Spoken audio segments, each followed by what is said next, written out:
This is my grown-up little dude from a video a few months back. Never had one of these guys stick so close to me.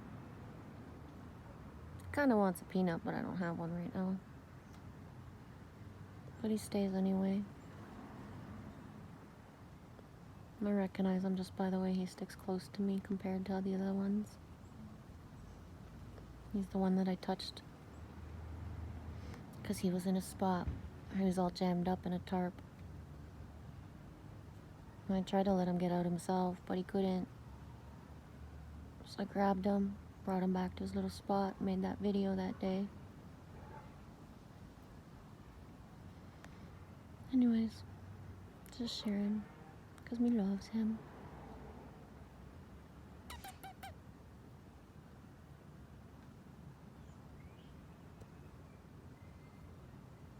Hey, dude.